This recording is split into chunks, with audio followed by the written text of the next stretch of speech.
ನಿಮ್ಮ ಊರು ಹೆಸರು ಇದೆಲ್ಲ ಒಂದು ಸ್ವಲ್ಪ ಪರಿಚಯ ಹೇಳ್ಬೋದಾ? ನಂದು ತುಮಕೂರು ಜಿಲ್ಲೆ ಸಣ್ಣ ಹಳ್ಳಿಯಲ್ಲಿ ಶಿರಾ ತಾಲೂಕು ಹತ್ರ ಒಂದು ಚಿಕ್ಕಗುಳ ಅನ್ನೋ ಚಿಕ್ಕ ಗ್ರಾಮ, ಅಲ್ಲಿಂದ ಬಂದಿದ್ದು. ನನ್ನ ಹೆಸರು ಕರಿಯಮ್ಮ ಅಂತ. ಸಾಧನ ಅದು ಹಿಂಗೆ ನಮ್ಮ ಸ್ಕೂಲಿಂದ ಗೊತ್ತಾಗಿ ಅಲ್ಲಿಂದ ಎಕ್ಸಾಮ್ ಬರೆದು ಸೆಲೆಕ್ಟ್ ಆಗಿ ಬಂದಿತ್ತು. ಸಾಧನಕ್ಕೆ ಬರ್ತೀನಿ ಅಂದಾಗ ನಿಮ್ಮ ಮನೆಯಲ್ಲಿ ಹೇಗೆ ಪ್ರತಿಕ್ರಿಯಿಸಿದರು ಅದಕ್ಕೆ? ಒಂದು ಚಿಕ್ಕ ಹಳ್ಳಿ ಆಗಿರೋದ್ರಿಂದ ಅಷ್ಟು ದೊಡ್ಡ ಬೆಂಗಳೂರು ನಾವು ಈ ಕಡೆ ತರಲೆನೂ ಹಾಕಿರಲಿಲ್ಲ ಒಂದು ಸಲನೂ. ಹಂಗೆ ಕಳಿಸೋದು ಹೆಂಗೆ ಅನ್ನೋದು ಒಂದು ಭಯ ಅಪ್ಪ ಅಮ್ಮನಲ್ಲಿತ್ತು. ಆಮೇಲೆ ನನ್ನಲ್ಲಿ ಫ್ರೀ ಸೀಟ್ ಅನ್ನೋದ್ರಿಂದ ಫ್ರೀಯಾಗಿ ಈಗ ಕೋಚಿಂಗ್ ಸಿಗೋದೇ ತುಂಬ ರೇರ್ ಅನ್ನೋದು ನನಗೆ ಹೋಗ್ಬೇಕಂತ ಭಾಳ ಇತ್ತು. ಆದರೆ ಅಪ್ಪ ಅಮ್ಮಂಗೆ ಸ್ವಲ್ಪ ಭಯ ಜಾಸ್ತಿ ಇತ್ತು, ಬೆಂಗಳೂರಿಗೆ ಹೇಗೆ ಕಳಿಸೋದು ಮಗಳನ್ನ, ನಮಗೆ ಇದೆಲ್ಲ ನಮಗೆ ಸರಿ ಹೋಗುತ್ತಾ ಅನ್ನೋದು ಅವರಲ್ಲೊಂದು ಸ್ವಲ್ಪ ಭಾವನೆ. ಇಲ್ಲಿ ನೆಕ್ಸ್ಟ್ ನೀವು ಡಾಕ್ಟ್ರು ಇಂಜಿನಿಯರು ಏನಾಗಬೇಕು ಅಂತಿದ್ದೀರಾ? ಯಾವುದಾದ್ರು ಸ್ಪೆಷಲಿಸ್ಟ್ ಆಗಬೇಕು ಅಂತಿದ್ದೀರಾ? ವಿದೇಶದಲ್ಲಿ ಕಲಿಬೇಕು ಅನ್ನೋದೇನಾದ್ರು ವಿಚಾರ ಇದೆಯಾ ನಿಮಗೆ? ಅಂದರೆ ನನ್ನದೇ ದೇಶದಲ್ಲಿ ಕೆಲಸ ಮಾಡಬೇಕು ಅಂತ ತುಂಬ ಇಷ್ಟ ಇದೆ ಮ್ಯಾಮ್. ನನಗೆ ಕಲಿಬೇಕು, ಮೆಡಿಕಲ್ಲೇ ಮಾಡಬೇಕು ಅಂತ ನಂದು ಆಸೆ ಇದ್ದಿದ್ದು. ಅದರಿಂದ ಸೆಲೆಕ್ಟ್ ಆಗಿ ಬಂದಿದ್ದೀನಿ, ಪ್ರಯತ್ನವೂ ಹಾಗೆ ಮಾಡಿದ್ದೀನಿ. ಡಾಕ್ಟ್ರ್ ಆಗ್ತೀನಿ ಅನ್ನೋ ನಂಬಿಕೆ. ಇಲ್ಲದೇ ದೇಶದಲ್ಲೇ ಕೆಲಸ ಮಾಡಬೇಕನ್ನೋದು. ಅಂದರೆ ವಿದೇಶದಲ್ಲಿ ಕಲಿತು ರಿಸರ್ಚ್ ಮಾಡಬೇಕು, ಕೆಲಸ ನೀವು ಇಲ್ಲೇ ಮಾಡಬಹುದು, ಆದರೆ ವಿದೇಶದಲ್ಲಿ ಕಲಿತು ಅಲ್ಲಿ ರಿಸರ್ಚ್ ಮಾಡೋದು ಇಂಥವೇನಾದ್ರು ವಿಚಾರ ಇದೆಯಾ? ಮ್ಯಾಮ್ ತುಂಬ ಕನಸಿತ್ತು. ಅಂದರೆ ರಿಸರ್ಚ್ ಮಾಡೋದ್ರ ಬಗ್ಗೆ ಮುಂಚೆ ಚಿಕ್ಕ ಹುಡುಗಿಯಿಂದನೂ ತುಂಬ ಕನಸು ಕಂಡಿದ್ದೆ ನಾನು. ಈಗಲೂ ಆಸೆ ಇದೆ ಮ್ಯಾಮ್, ರಿಸರ್ಚ್ದೆಲ್ಲ ಐಡಿಯಾಗಳು ಹೆಂಗಿರ್ಬೋದು ಅನ್ನೋ ಇಮ್ಯಾಜಿನ್ ಮಾಡ್ಕೊತಾ ಇದ್ದೆ. ಸಾಧನದಲ್ಲಿ ರಾಷ್ಟ್ರೋತ್ಥಾನದ ಶಿಕ್ಷಣ ಅಂದರೆ ಕೇವಲ ಅಂಕ ಮಾರ್ಕ್ಸು ತಗೊಂಡೆ ಅಲ್ಲಿಗೆ ಮುಗಿಸ್ತು ಅಲ್ಲ. ಸಾಧನದಲ್ಲಿ ಅದರ ಹೊರತಾಗಿ ಇನ್ನೇನೇನು ಕಲ್ತ್ರಿ ನೀವು? ನಿಮಗೆ ಇಷ್ಟವಾದದ್ದು ಸಂಗತಿಗಳು ಏನಿದೆ? ಇಲ್ಲಿನ ಕಲ್ಚರ್ ಮ್ಯಾಮ್, ಅಂದರೆ ಎಲ್ಲ ಥರದ್ದು ಇದು ಇಡೀ ಕರ್ನಾಟಕದಿಂದ ಇಲ್ಲಿ ಜನ ಬಂದಿದ್ದಾರೆ. ಒಬ್ಬೊಬ್ರು ಅಂದರೆ ಅವರ ಮೈಂಡ್ ಸೆಟ್ ಆಗಿರ್ಬೋದು, ಅವರ ರೀತಿ ಆಗಿರ್ಬೋದು, ಎಲ್ಲನೂ ಚೇಂಜ್ ಇದೆ. ಇಲ್ಲಿ ಹೆಂಗೆ ಅಂದರೆ ಎಲ್ಲನೂ ನಾವು ಅಂದರೆ ಅವ್ರು ಒಬ್ಬನ ತುಂಬ ಅರ್ಥ ಮಾಡ್ಕೊಂಡ್ವಿ. ಅದಕ್ಕಿಂತ ಹೆಚ್ಚಾಗಿ ನೀನು ಹೇಗೆ ಮಾತಾಡಬೇಕು, ಹೇಗೆ ರೆಸ್ಪೆಕ್ಟ್ ಕೊಡಬೇಕು, ಅಷ್ಟೇ ಓದೋದು ಅಷ್ಟೇ ಅಲ್ಲ ನಿನಗೆ. ನಾವು ಅಂದ್ಕೊಂಡಿದ್ವಿ ನಮ್ದು 99 ಬಂದಿತ್ತು ಸ್ಕೋರ್ ಮಾಡಿದ್ರೆ ಸಾಕು ಇಷ್ಟೇ ಅಂತ. ಆದರೆ ಇಲ್ಲಿಗೆ ಬಂದಮೇಲೆ ಗೊತ್ತಾಯಿತು ಅದಷ್ಟೇ ಅಲ್ಲ, ನಮ್ಮದು ನಡವಳಿಕೆ ತುಂಬ ಮುಖ್ಯ ಆಗುತ್ತೆ. ನಾವು ಹಿರಿಯರಿಗೆ ಹೆಂಗೆ ಗೌರವ ಕೊಡ್ತೀವಿ ಅನ್ನೋದ್ರ ಮೇಲೆ, ನಮ್ಮ ಮಾತು ಹೇಗೆ ಆಡ್ತೀವಿ ಅನ್ನೋದ್ರ ಮೇಲೆ ನಮ್ಮನ್ನು ಜನ ಗುರುತಿಸ್ತಾರೆ. ಮತ್ತು ಒಳ್ಳೆ ಕೆಲಸಗಳನ್ನ ಹೇಗೆ ಮಾಡ್ತೀವಿ ಅನ್ನೋದು ಅದನ್ನೆಲ್ಲ ತುಂಬ ಕಲ್ತಿದ್ದೀವಿ ಮ್ಯಾಮ್. ನೀವು ಡಾಕ್ಟ್ರ್ ಆಗಬೇಕು ಅನ್ನೋ ಕನಸಿದೆ, ಅದು ಒಂದರ್ಥದಲ್ಲಿ ಸೇವೆ. ಇದರ ಹೊರತಾಗಿ ನಿಮ್ಮ ವೃತ್ತಿಯ ಹೊರತಾಗಿ ಸೇವೆಯಲ್ಲಿ ತೊಡಗಿಸ್ಕೋಬೇಕು ಅನ್ನೋದೇನಾದ್ರು ವಿಚಾರ ಇದೆಯಾ ನಿಮಗೆ? ಖಂಡಿತವಾಗ್ಲೂ ಮ್ಯಾಮ್. ಅಂದರೆ ಮುಂಚೆ ಆ ಥರದ್ದು ಇರಲಿಲ್ಲ. ಆದರೆ ರಾಷ್ಟ್ರೋತ್ಥಾನ ಇಷ್ಟೊಂದೆಲ್ಲ ನಮಗೆ ಅಂದರೆ ನಮ್ಮ ಥರ ಬಡವ್ರನ್ನೇ ಕರ್ಕೊಂಬಂದು ಇಲ್ಲಿ ಮಾಡ್ತಿರೋದ್ರ ಮೇಲೆ ಈಗ ನಮಗಿಲ್ಲಿ ಬಂದಮೇಲೆ ಅನಿಸಿದೆ ಮ್ಯಾಮ್, ನಾವು ಇದೇ ಥರ ಸೇವೆ ಮಾಡಬೇಕು, ಜನಗಳಿಗೋಸ್ಕರ ಫ್ರೀಯಾಗಿ ಕೆಲಸ ಮಾಡಬೇಕು, ಒಟ್ಟು ಒಳ್ಳೆ ಒಂದು ಉನ್ನತಿಗೆ ಹೋದ್ಮೇಲೆ ಜನಗಳಿಗೋಸ್ಕರ ಕೆಲಸ ಮಾಡಬೇಕು ಅಂತ ಮನಸ್ಸಿಗೆ ಬಂದಿದೆ ಮ್ಯಾಮ್. ಸಾಧನದ ಮೊದಲ ದಿನಗಳು ಹೇಗಿತ್ತು? ಅಂದರೆ ರಾಜ್ಯದ ಬೇರೆ ಬೇರೆ ಕಡೆಯಿಂದ ಬರ್ತಾರೆ ಇಲ್ಲಿ. ನಿಮಗೆ ನಿಮ್ಮ ಒಂದೇ ಸಂಸ್ಕೃತಿಯಿಂದ ಇದ್ದವರು ಇಲ್ಲಿ ಭಿನ್ನ ಭಿನ್ನವಾದ ಒಂದು ಸಂಸ್ಕೃತಿಯ ಜೊತೆ ಸೇರ್ಕೋಬೇಕು. ಅಂಥ ದಿನದಲ್ಲಿ ಸಾಧನದ ಮೊದಲ ದಿನ ಹೇಗಿತ್ತು? ನನಗೆ ತುಂಬ ಕಠಿಣವಾಗಿತ್ತು ಮ್ಯಾಮ್.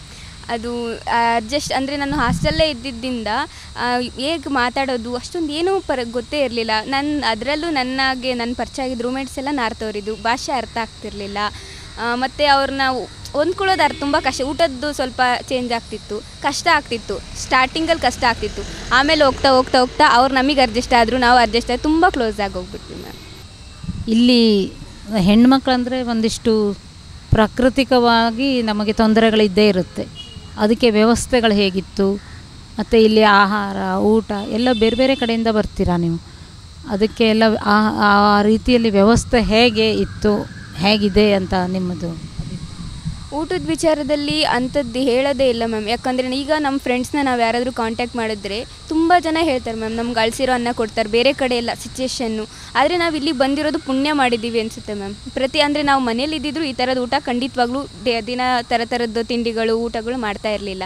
ಆದರೆ ಏನೋ ನಮ್ಮ ಅದೃಷ್ಟ ಏನೋ ಇಲ್ಲಿ ಅಷ್ಟು ಚೆನ್ನಾಗಿ ಊಟ ಕೊಡ್ತಾರೆ, ಊಟದಲ್ಲಿ ಯಾವ ತೊಂದರೆನೂ ಇರಲಿಲ್ಲ. ಖಂಡಿತವಾಗ್ಲೂ ಅದೃಷ್ಟ ಮಾಡಿದ್ದೀವಿ ಏನೋ ಅನ್ನೋ ಫೀಲ್ ಬಂತು ಮ್ಯಾಮ್ ಇಲ್ಲಿಗೆ ಬಂದ ತಕ್ಷಣ. ಒಂದು ಸಲ ನಾವು ಅಲ್ಲಿಂದ ಬಂದಮೇಲೆ ಇಲ್ಲಿಗೆ ಮತ್ತೆ ನಾವು ಹೊರ್ಗೋಗೋದು ನಮ್ಮ ಪೇರೆಂಟ್ಸ್ ಜೊತೆ ಮನೆಗೆ ಕಳಿಸಿದಾಗ, ಅಥವಾ 2 ತಿಂಗಳಿಗೊಂದು ಸಲ ಅಪ್ಪ ಅಮ್ಮ ನಮ್ಮನ್ನು ಭೇಟಿ ಮಾಡೋಕ್ಕೆ ಬಂದಾಗ, ಅದು ಅಪ್ಪ ಅಮ್ಮನೇ ಭೇಟಿ ಮಾಡೋಕ್ಕೆ ಯಾರು ನಮ್ಮ ಬಿಟ್ಟೋಗಿರ್ತಾರೋ ಅವ್ರನ್ನ ಬಂದರೆ ಮಾತ್ರ ಕಳಿಸ್ತಾರೆ ಮ್ಯಾಮ್. ನಿಮ್ಮ ಪೇರೆಂಟ್ಸಾ ಅದನ್ನು ಎಲ್ಲನೂ ಕೇಳಿಕೊಂಡು ಮತ್ತು ಅವ್ರು ಬಂದ ತಕ್ಷಣ ಎಲ್ಲರೂ ವಿಚಾರಿಸ್ಕೊತಾರೆ ಮಾತಾಜಿ ಫಸ್ಟು ಎಲ್ಲರನ್ನ ಅವ್ರನ್ನ ಕೇಳ್ಬಿಟ್ಟು ಆಮೇಲೆ ಕಳಿಸ್ತಾರೆ ಮ್ಯಾಮ್. ಹೆಣ್ಮಕ್ಕಳಿಗೆ ಅದೇ ಹೇಳಿದ್ನಲ್ಲ, ಪ್ರಕೃತಿ ಸಹಜವಾದ ಕೆಲವೊಂದು ತೊಂದರೆಗಳು ಇರುತ್ತವೆ. ಅದ್ರ ಬಗ್ಗೆ ಏನಾದ್ರು ನಿಮಗೆ ಶಿಕ್ಷಣ ಇದು ಇತ್ತ, ಸುರಕ್ಷಿತತೆ ಇತ್ತ ಇಲ್ಲಿ? ನಮಗೆ ಹೆಣ್ಮಕ್ಳಂದರೆ ಕೆಲವೊಂದು ವಿಷಯದಲ್ಲಿ ನಮಗೆ ಎಲ್ಲನೂ ಹೇಳ್ಕೊಳಕ್ಕಾಗ್ತಿರಲ್ಲ. ಆ ಥರದ್ದೊಂದು ಸಿಚುವೇಶನ್ ಭಾಳ ಬರ್ತಿತ್ತು. ಆವಾಗ ಇಲ್ಲಿ ಮೋಟಿವೇಶನ್ ನಮ್ಮ ಅಂದರೆ ಮಾತಾಜಿ ಹೇಳೋ ಒಂದೊಂದು ಮಾತು ಇಲ್ಲಿ ಅವ್ರು ತುಂಬ ಹೆಲ್ಪ್ ಮಾಡ್ತಿದ್ರು. ಅವ್ರ ಮಾತಿಂದ ನಮ್ಗೆ ಎಷ್ಟೇ ಮೂಡ್ಸ್ ಆಫ್ ಆಗೋದ್ರು, ಎಂಥ ಭಯ ಬಂದರು, ಆ ಥರದ್ದು ಏನೇ ಇದ್ದರೂ ಅವ್ರು ಪ್ರತಿ ವಾರ ನಮ್ಮನ್ನು ಬೈಟಕ್ಕೆ ತೊಗೊಂಡಾಗ ಹೇಳಿದಾಗ ಆ ಥರದ್ದೇನು ಇರ್ತಿರ್ಲಿಲ್ಲ ಮ್ಯಾಮ್. ತುಂಬ ಸೇಫಾಗಿದ್ದೀವಿ ಅನ್ನೋ ಫೀಲ್ ಬರ್ತಿತ್ತು ಯಾವಾಗಲೂ. ಇಲ್ಲಿ ನೀಟು ಇಂಥದ್ದಕ್ಕೆ ಹೋಗುವಾಗ ಒಳ್ಳೆ ಅಂಕಗಳು ಮುಖ್ಯ. ಬರೀ ನಮ್ಮ ಸಂಸ್ಕೃತಿ ಸಂಸ್ಕಾರದ ಜೊತೆಗೆ ನಿಮಗೆ ಅಂಕಗಳು ಮುಖ್ಯ. ಅದು ಬರೆದಿರುವಾಗ ಇಲ್ಲಿಯ ಹಿರಿಯರು ಬುದ್ಧಿವಾದ ಹೇಳಿರ್ಬಹುದು, ಸ್ವಲ್ಪ ಬೈದಿರ್ಬೋದು. ಅದನ್ನೆಲ್ಲ ನೀವು ಹೇಗೆ ಸ್ವೀಕರಿಸಿದ್ದೀರಾ? ಮೊದಲಿಗೆ ತುಂಬ ಅಂದರೆ ಮಾರ್ಕ್ಸ್ ವಿಷಯವಾಗಿ ತುಂಬ ತಲೆ ಕೆಡಿಸ್ಕೊತಿದ್ವಿ ಮ್ಯಾಮ್. ಅಂದರೆ ಬರಲೇಬೇಕು ನನಗೆ ಅನ್ನೋದು.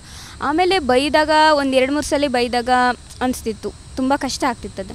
ಆಮೇಲೆ ಹೋಗ್ತಾ ಹೋಗ್ತಾ ಹೋಗ್ತಾ ಮಾರ್ಕ್ಸ್ ಅಷ್ಟೇ ಅಲ್ಲ, ಯಾವಾಗ ನಾವು ಇಲ್ಲಿಗೆ ಅಡ್ಜಸ್ಟ್ ಆಗ್ತಾ ಹೋದ್ವೋ ಆವಾಗ ಅಪ್ಪ ಅಮ್ಮಂಗಿನ ಹೆಚ್ಚಾಗಿ ಅವ್ರು ಫೀಲ್ ಕೊಡೋಕ್ಕೆ ಸ್ಟಾರ್ಟ್ ಮಾಡಿದ್ರು ಮ್ಯಾಮ್. ಆವಾಗ ಅವ್ರು ಬೈದರೂ ನಮಗೇನು ಅನಿಸ್ತಿರ್ಲಿಲ್ಲ, ನಮ್ಮ ಒಳ್ಳೇದಕ್ಕೆ ಹೇಳ್ತಾರೆ ಅನ್ನೋ ಫೀಲ್ ಬರೋಕ್ಕೆ ಸ್ಟಾರ್ಟ್ ಆಯಿತು.